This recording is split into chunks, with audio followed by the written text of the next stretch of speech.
as PBS's president, I have the privilege of working at the national level of some of who I believe are America's most respected journalists, men and women like Jim Lehrer and Gwen Ifill and the team at Frontline. And just as important as the contributions that they make to our journalistic work in public broadcasting, I think the work that both PBA and GPB do here in Georgia to cover the important stories of the day is so tremendously important. I think they do this community proud, and they certainly do public broadcasting proud. And I'm happy to have had the opportunity to spend some time with them yesterday and today and tomorrow. This is an interesting time for all of us in this country. And when we scheduled this appearance here today, I think that no one would have expected that Americans would still be voting. Yet, as you know, yesterday's election was something that everyone around the country was carefully watching, not just here in Georgia. So I'm sure you're grateful that your Senate race is finally over. And I guess our election year is almost over. I guess that's not true because they haven't called Minnesota yet.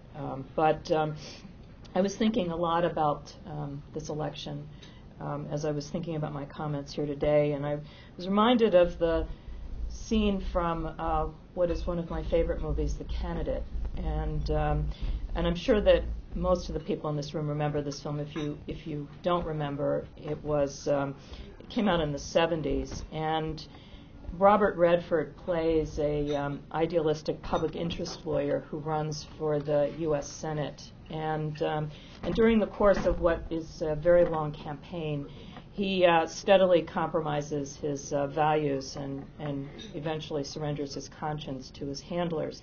And the thing about the movie that that struck me at the time that I saw it, and I think about often, is in the very final moments, having just learned that he's won the election, Redford's character slips out of the victory party, and he pulls aside his top aide and says, "What do we do now?" And so here in the real world, I suspect a lot of people spent the last month asking themselves that very question.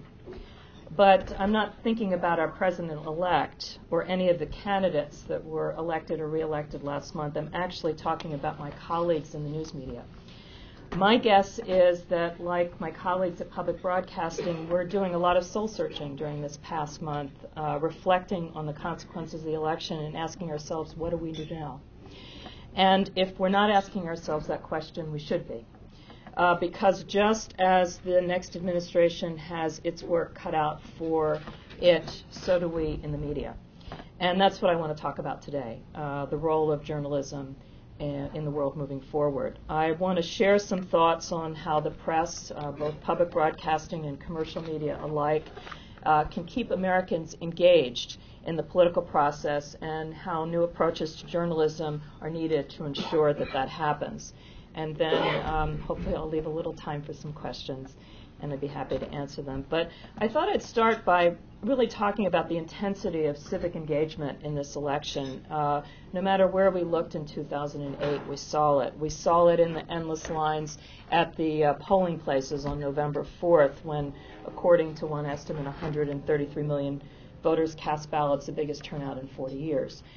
We saw it in the amount of money that the two major parties spent in 2008, approximately $5.3 billion, almost as much as the gross national product of the Bahamas.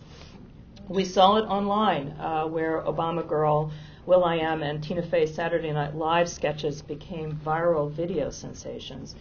And we saw it on TV itself, where all things political ruled the ratings, whether it was the debates, the convention speeches, the primetime infomercials, or Saturday Night Live, The Daily Show, and The View.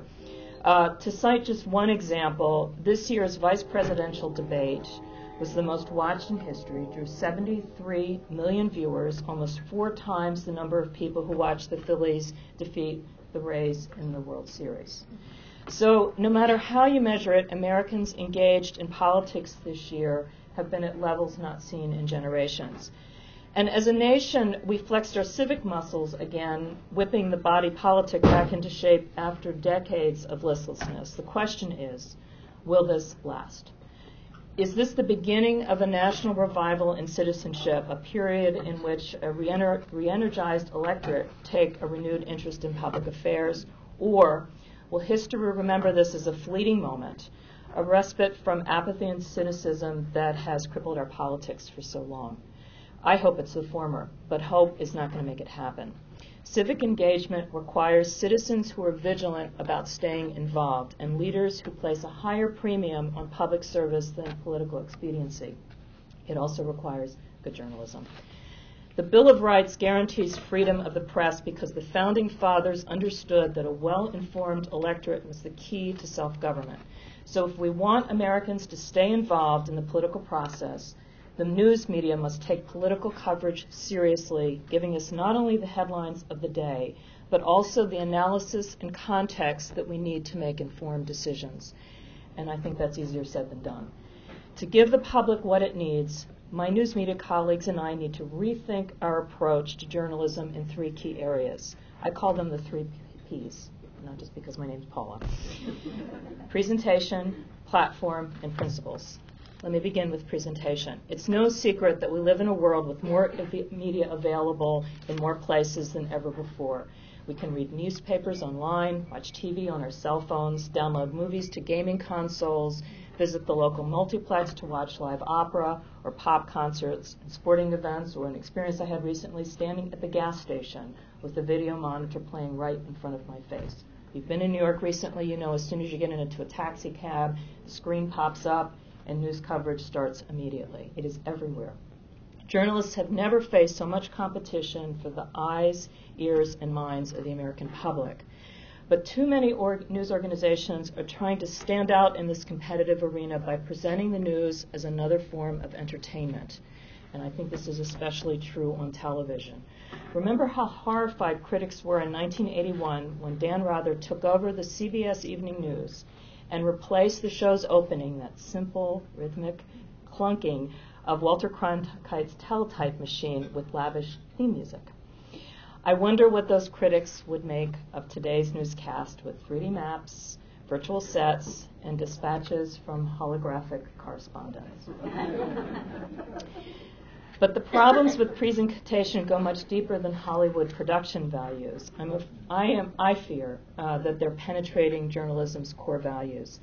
And I think we see this most vividly in campaign coverage. For years, journalists from every form of media have treated campaigns as dramatic narratives, a kind of real-life reality show, complete with heroes, villains, and quirky supporting characters. Witness the arrival of Joe the Plumber in the waning moments of the campaign.